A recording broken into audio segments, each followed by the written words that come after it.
I don't know about you, but I only trust the best. So if you're looking at getting your roof checked out, redone, these are the guys that can help you. Belter Roofing and Construction, they are the best. They'll come out, do a free inspection. You can trust them with your roof. Call them, Belter Roofing and Construction.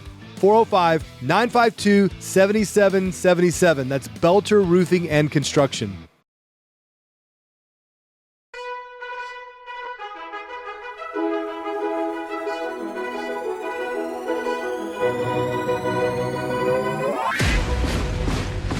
This is the Jake for the State podcast, and this is the call for every red-blooded, God-fearing, liberty-loving patriot to prepare yourself, take your position, stand your ground, and advance the cause of freedom. Let's go.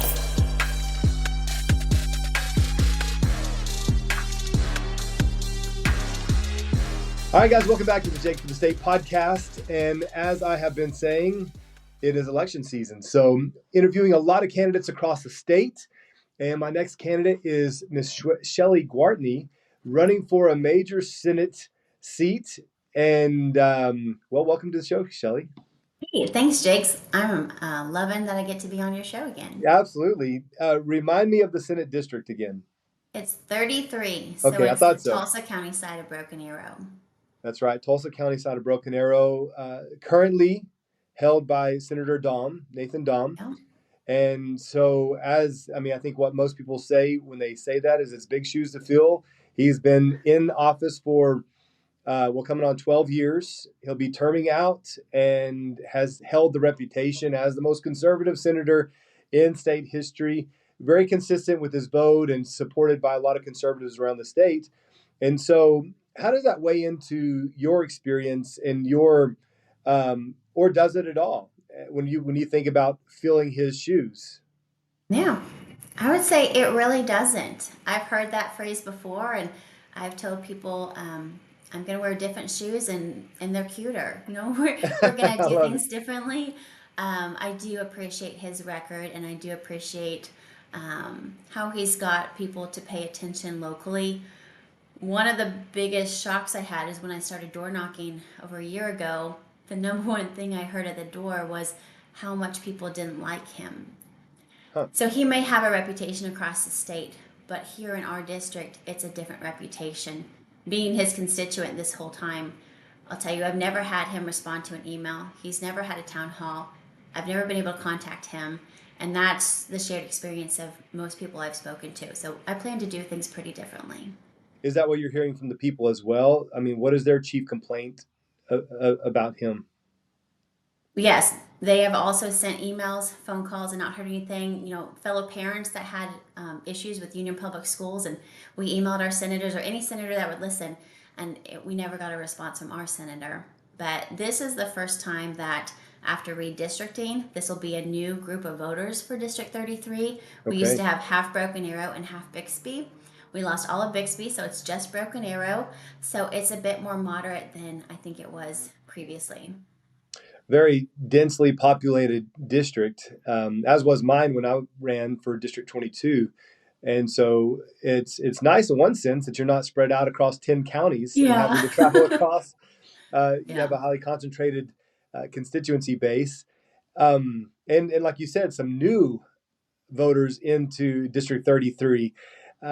Have you been able to reach them yet? Are you talking to some of these new voters? Yeah, a lot of people didn't know there's an election. June is still not a typical time people think of elections. But we are I think we're at 9,600 doors so far. The goal was 11,000. So that's 2, 3, and 4x4 voters. So we're trying to talk to everybody we can, and that's partly why I started so early. Right. And you get into some kind of like campaign lingo. So explain to the people what you mean by 2, 3, and 4 by 4 voters. It's the frequency of how often they voted, and you can look online and see, did they vote in primaries or do they just vote in November? Yeah, your voting record is recorded, and so upcoming candidates, they have access to that information and are interested in those who are interested in voting. And so not a lot of time is spent with people who don't show up But when you start showing up, you start getting more engagement with the candidates, which is a good thing. And so, you're going out talking to the people who are engaged. You mentioned how so many people still aren't aware that there's a primary in June. And is that not one of the biggest hurdles we're trying to overcome across the nation? Is just uninformed voters, unengaged in the political process, and we have a low voter turnout, but then also there's that problem of people showing up uninformed and maybe voting for the name they saw the most on the road signs on the way to the ballot box. And so, how are you working to overcome that, the apathy, the ignorance, and engagement with your district? I mean, the number one way to do that is at the doors talking to voters. I mean, you get them face to face. They got a name with the face. That's the best way to do it. I've loved it. I've loved hearing their stories, their frustrations. That is the best way for an elected official to know what's actually going on in their district, right? To hear from their people. But absolutely, I am still encouraged by the momentum I'm seeing from an increase of engagement of people needing to know who their elected officials are. I don't know if that's still one of the byproducts of COVID or if that started beforehand, but I've definitely seen it post-COVID. Who's making the rules that I have to get a shot or my kids have to wear masks, all those things. So it woke people up, and all these different little grassroots groups, different organizations getting together and trying to inform their friends, their communities. There's a lot of like prayer groups that are going out, even some pastors getting more involved. And hey, this is really important. These people have questions, and I can be that bridge for them. So I am seeing a movement, and I will thank COVID for that. Right. I think you're right. COVID did wake so many people up. And it's amazing when your freedom is really challenged, how suddenly you become very interested in protecting it Yeah. and electing the people who will represent you and fight for that freedom, fight to protect that freedom. I want to get back to what the people are saying and what you're hearing at the doorstep. But first, you mentioned these grassroots groups that are rising up. That is encouraging. You've been a part of one of those groups, Moms for Liberty, for a while. Mhm. Tell us about your involvement there. So I met them when I was running for school board. It was a new group, and I said, okay, these are moms who care about protecting their kids' choice to wear a mask or not, and have in-person school. So I started going to their meetings, and they let the candidates stand up and introduce themselves every time. Found a lot of support there. I got a lot of door knockers from them, as well as Women for Tulsa. Those two groups were hugely supportive of my school board race. But after the school board race, there was an opening on their board for the treasurer, and that's in my wheelhouse. That's something I've done for a long time, and so I said I would love to join you guys in whatever you're doing, because we just educate and empower parents. What are your God-given parental rights, and then how do you protect them at every level of government? And that starts at the school board. And so I love getting to do that, whether that's online. We have an online presence. We do monthly meetings. We travel around because there's 14 school districts in Tulsa County, because Moms for Liberty is divided up by county, and we have 5 counties in Oklahoma so far.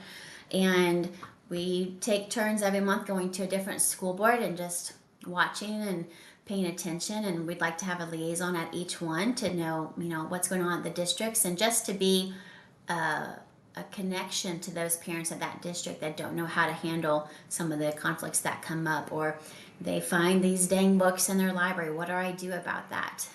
So it's been a real pleasure getting to do that, and I've learned so much, and I've seen so much that's going on behind the scenes, and that spurred the next steps of my life of helping start Tulsa Classical Academy and just advocate for safe learning environments for our kids. Yeah, and I've talked a lot about Tulsa Classical Academy. I love the model and the whole concept. Tell us a little bit more about that and how it's being received in the community. Yeah, it was. We opened in August, maxed out kids with 450 on the wait list because Mm. parents were hungry for a school that they could trust what was actually being taught. We like to say it's a virtue-based public school. So it's Oklahoma's first and only tuition-free public charter school. It's classical education. It's a classical model. Charter schools get to pick their specialty, and they're usually STEM, which we love. Ours is literacy. So we're the only literacy classical charter school. And so Right. our kids read a classic novel every single month. And it's fascinating to watch what that does to their brains and their critical thinking skills, just reading books like that. But I could talk more about the thought process that went into just creating the building, the colors, the textures. It looks like a museum, but we did it on a really strict tight budget. But it's a place where you walk in, and it is an honor and a privilege to go there. It's a privilege to go to school. It's not like your typical public school where you don't want to go and you're forced to. No, you're excited to go. You respect the building, you respect the equipment, you respect yourself. We have strict uniforms. There's no cell phones. We don't do anything on computers. It's paper, pencil. You learn cursive. You learn Latin before you take any other language, because you need to know the foundations of our language, right? And you can read our founding fathers' documents in cursive, things like that that are important to the core of our kiddos. Wow. I love it. I love the whole model. And being a charter school, it is publicly funded, correct? We And get 60% of the funds that a regular public school would get, so we're working on a tight budget. right, right. How do you make up for the rest of that? Do y'all do fundraising? We do. I know a lot of schools do that too, but we have a yearly gala and other opportunities throughout the year. We've had two galas at this point. First one raised 200,000. I think the second one was 300,000. And so we just have projects that are not finished in the building, and we just add those every year. But the parents who jumped on board with the mission understood the building's not going to be finished for 5 years, or at least some of the aesthetics that we wanted. The gym won't be built for a couple years, things like that. So they knew that going into that. So we don't get ad valorem tax dollars, but we still get the per pupil, right? But one thing we did in the beginning was we said we have to have parental involvement. We have to have people willing to donate their time and services. So before school started, I ran the volunteer team. I had over 200 people, 20 different teams that, because we're a lottery-based school, to get your kids in, you could get like third or fourth ranked tier was founding family status. So if you volunteered a certain number of hours, you would get founding family Ah, status, and your kids would nice. get that status. And so I had 20 different teams of people who did landscaping, maintenance, helped us start our sports, teacher hospitality. When teachers moved in, we had so many move in from out of state. We helped them move, we got them food, we got them all set up. So the parents made that difference. And of course, engaging parents in creating a school just tied them even more to it. So it was a great plan, and we're seeing great success from it so far. Wow. Yeah, I mean, you've already been so engaged in your community through Moms for Liberty. You ran for school board. Uh, I don't know if we mentioned that, but big run for school board. You're again reflecting your interest and your passion for what's happening in our public schools, which I want to get back to as well. And then your work here at the Tulsa Classical Academy, overseeing 200 volunteers. A big question I think that is circulating is, hey, you're a mom, you have several kids. Can you handle the job as senator while juggling the responsibilities of being a mom? Yeah, that's a fair question, but I think we need to shift the narrative just a little bit. AFP, Americans for Prosperity, gave me a stat recently that we have 149 legislators between the House and the Senate. Out of 149, nine have kids in elementary school. So nine may have a clue of what's going on in our kids' schools, may understand the culture war, but I'm going to guess most of them don't. These That's not enough people making decisions for all of Oklahoma, for the future of Oklahoma. We need more parents at the Capitol. Engaged parents who have seen behind the curtain of our schools. I've worked in public, private, and charter now. I've seen it, I understand it. I'm the type of person you need up there making decisions for your kids. Such a good point. I mean, those who are in the trenches with kids in the schools have a different perspective than if you're looking at it from the outside in. And none better than parents with kids actually in the school system to understand what's happening in the school system. So, how old are your kids? I have 16, 13, 10, and 9. Okay. Yeah. Okay, nice. What are you seeing, Shelley, in the public school system? Are there things that you're happy with, not so happy with? Ooh, when we want to hold schools accountable, we are not being anti-public school or anti-teacher. Yeah. We have some amazing teachers, and we always prayed every year, on where to send our kids. Like if we were happy at our public school, we would pray, do we keep our kids here? And most of the times it was yes, you keep your kids there.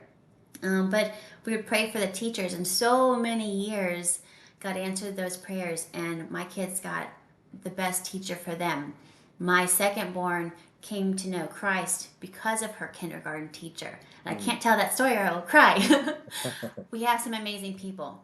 What I found during my school board race and after, and the things that I've developed with the DEI, with the SEL, so many teachers have no idea what's going on. They are fully invested. They take their job home with them. They don't have time or energy to go find their independent news source to see what's actually going on. I mean, just keeping up with Moms for Liberty is a full-time job. I remember I posted on my personal Facebook about how both my kids were targeted that first year that union implemented a DEI policy, and how quickly the bullying just skyrocketed. And I shared about that, and one of the teachers that I'm friends with, she's like, what are you talking about? What was your experience? And I told her, and I used words like DEI, BIPOC, that stands for Black, Indigenous, People of Color. She had never heard those terms. It's like, your school was just bragging about how they're the first school in the state to have a DEI policy, and the teacher had no idea. She didn't know that we were introducing the first trans bathroom at our elementary school, because that's a choice per site. The principal gets to choose how they handle that. She had no idea this was happening in her school, and this is a great Christian lady. And I'm like, how do you not know? She loves on her kids. She goes home. She loves on her personal, biological kids. She gets a few hours of sleep and she does it again. I will not blame the majority of teachers for not understanding what's going on. I know, and I've had a good relationship with a principal who felt comfortable enough telling us when I was on the PTA where her stressors were coming from, what was coming, in vague terms, what was coming from the administration, and how her job was threatened if she didn't do these things. It's not our teachers, it's not our principals, it's the superintendent and these administrations that, whether it's ego, they have a legacy they want to preserve, they're build. That's where the problem is.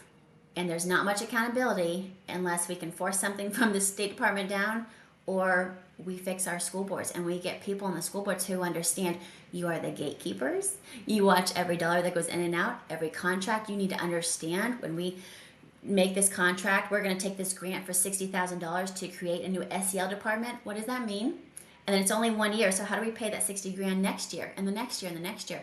Ask these important questions, because our schools are not underfunded. And I know you'll make enemies saying that. The money's in the administration.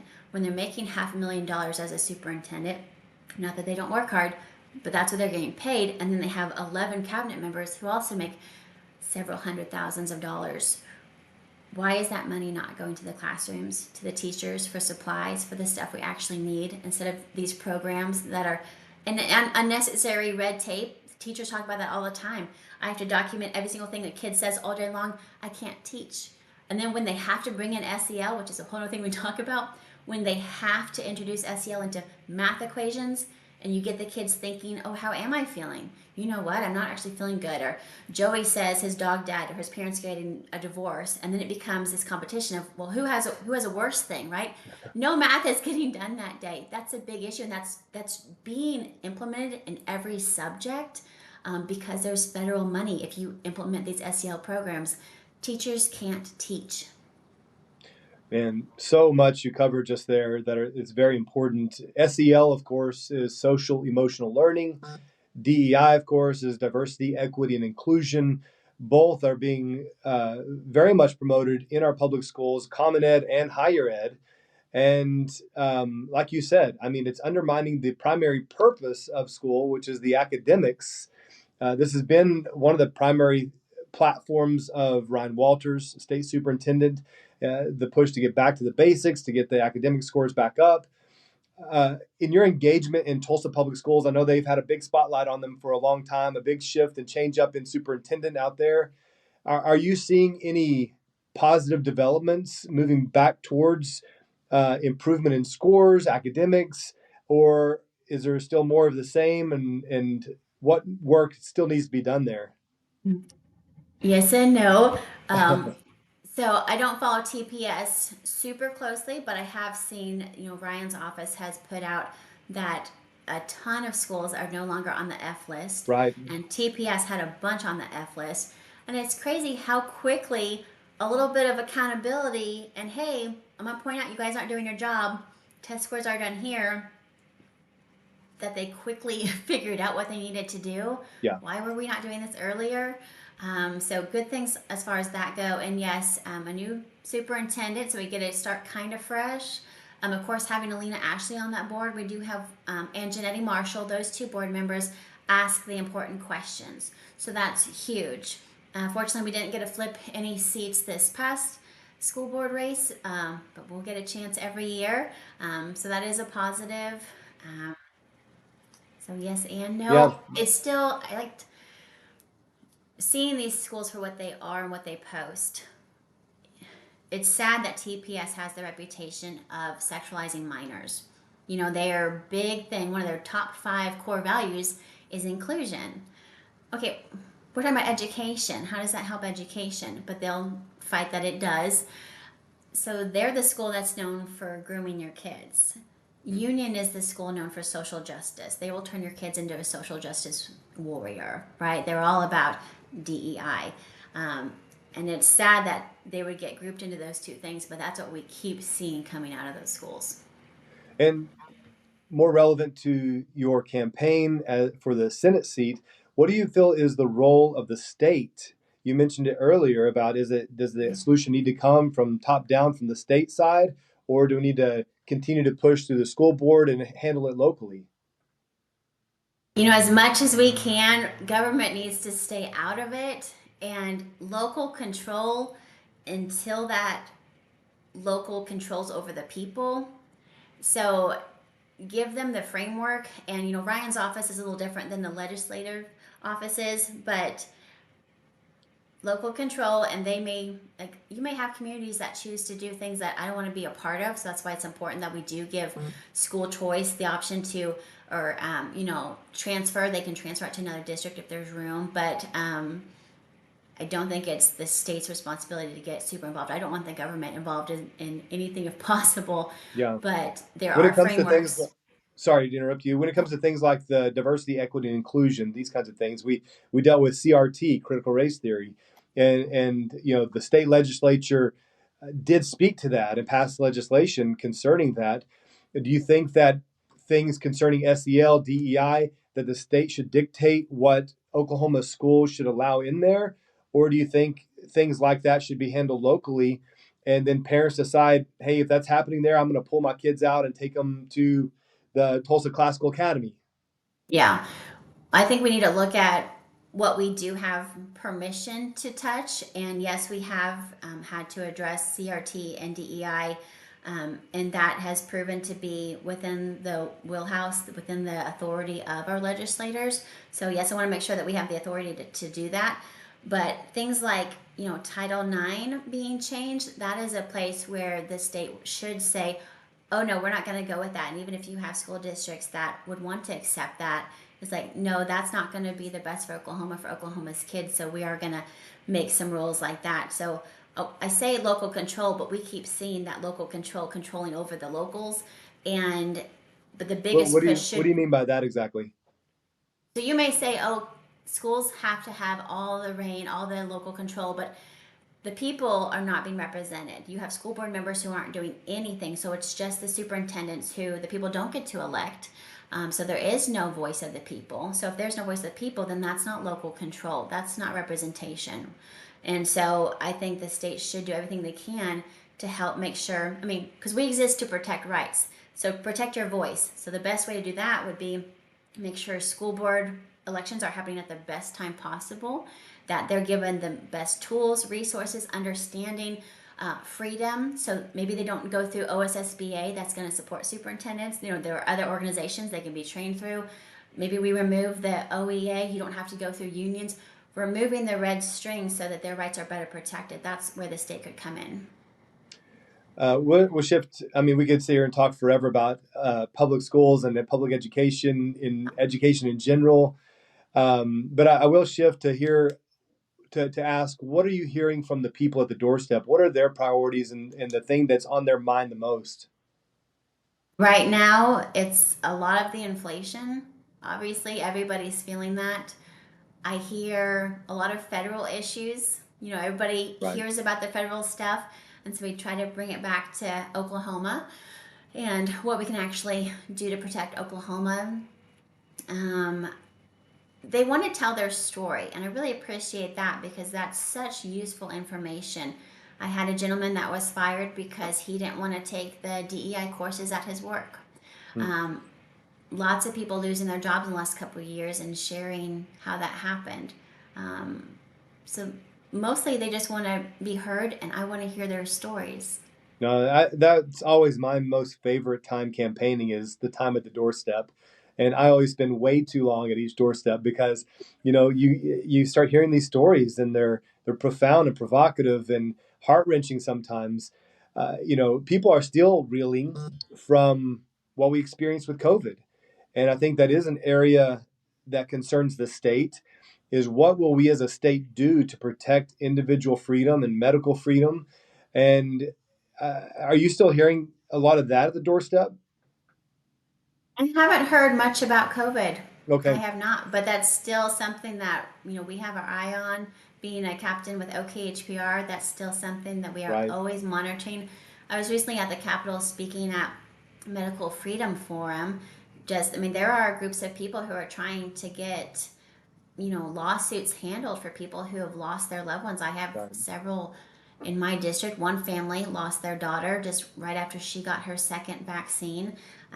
So hearing those stories, and that's still something we're working on, is what do we do with all these deaths that happened and they shouldn't have happened, especially to our young people. So yeah, I've heard a few of those stories. Right.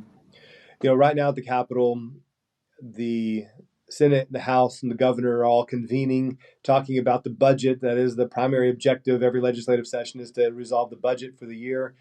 And central to that discussion is taxation. Still, it's one of the governor's primary issues that he wants to address in the state. We got the grocery tax, the state portion repealed, and now we're looking at they would like to see something done with the state income tax. What's your thoughts on taxation, and what would you like to see here in the state? Yeah. I haven't found a constituent who is against it yet. A few have brought it up. I have some that had no idea that we lowered the grocery tax. Um, but it has brought some interesting conversations because there are states doing this, and we don't have to reinvent the wheel. It's really nice to look at other states and how they're doing it, and why it works for them and how it could or couldn't work for us. I am very interested in at least reducing that income tax. I think constitutionally you are allowed to keep the money that you earned, the wages. um, but I don't. People will argue that you have to raise something if you're going to lower that because you have to cover the basis somehow. And I don't want to touch property taxes. I don't want to increase property taxes for people who are on fixed income. That would hurt our elderly, our social security, our disabled. So it would need to come through a different avenue. So yes, I'm all for it. I think it'll take a lot of brainstorming, but I'm glad those conversations are already starting at the Capitol. Yeah, no doubt. I mean, I think that all of us would like to see lower taxes and some little relief there. Um, the border, obviously, one of those that are top of mind with most people. Is that something you're hearing at the doorstep? Absolutely. And it's been ramping up more and more.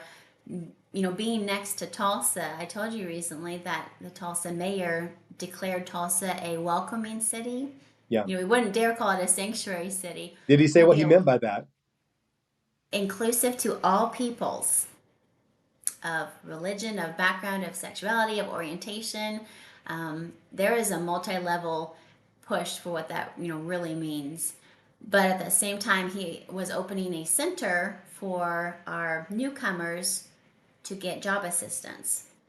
Not for our normal citizens, not for veterans, but for newcomers who don't have driver's licenses.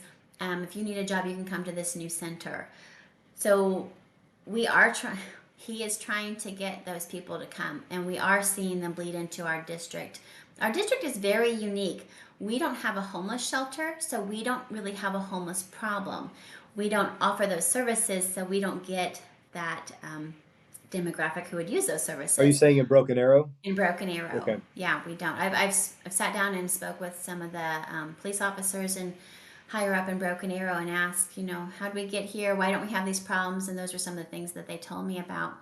But Tulsa is just right on that edge, and the decisions they make from, we are moving towards the smart city, 15-minute cities, being tracked everywhere you go. Like, that stuff is not conspiracy theories. Like, you look at Tulsa, it's happening, and some of that's bleeding into Broken Arrow, and people are pushing back against that. But yes, the border, people understand that many people coming through the border every day, they're going somewhere, and eventually they'll come up through Texas. They will end up in Oklahoma. So not just enough to go support the borders in Texas and Arizona, but what do we do to protect Oklahoma? And so I was thrilled to see a bill get passed that would at least make sure that our local authorities have the authority to remove those people, to send them out of our state, to jail them, to do monetary fines. We don't have to wait for the federal government to step in and help us remove these people. If you're here illegally, we now have permission to remove you from our state. Yeah, it's a big move for Oklahoma, and something that I celebrate anytime a state can assert its sovereignty and its power to protect its own people. But yeah, this problem in Tulsa, I think that we see it here in Oklahoma City as well with mayors. We have mayors in both cities with an R beside their name, yet they act just like Democrats. And I think that's a typical Democratic strategy is to just redefine a word or give a different word with the same meaning. So it's a sanctuary city, but we're not going to call it that. We'll call it a welcoming city.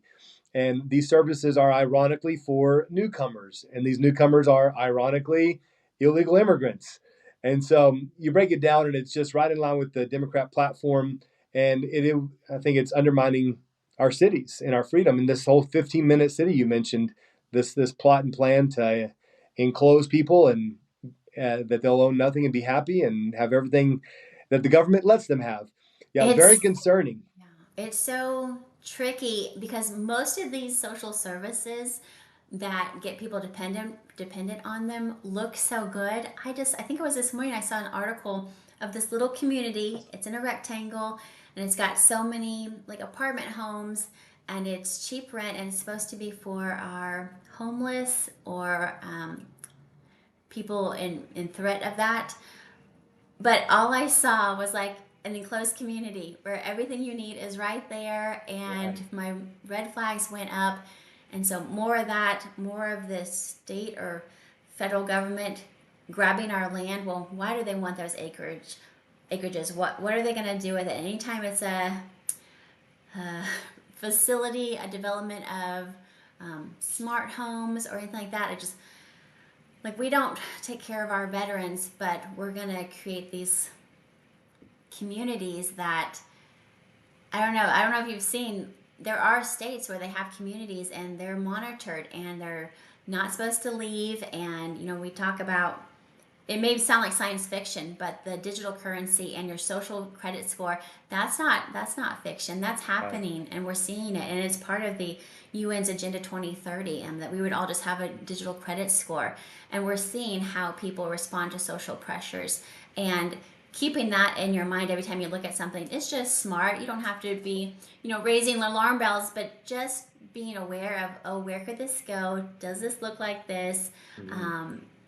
Because that could sneak in so easily and quickly, and before you know it, that's all Oklahoma is, and we have to protect it against that. 100%. 100%. Well, I want to wrap up here. We're getting close to time, but just to bounce to you, what makes you the candidate of choice? What makes you the best candidate? Why should people vote for Shelley Gwartney for Senate District 33? Good question. Before we announced, we did a poll of Broken Arrow to make sure that I was somebody they would want and could get behind. I didn't want to waste anybody's time or money.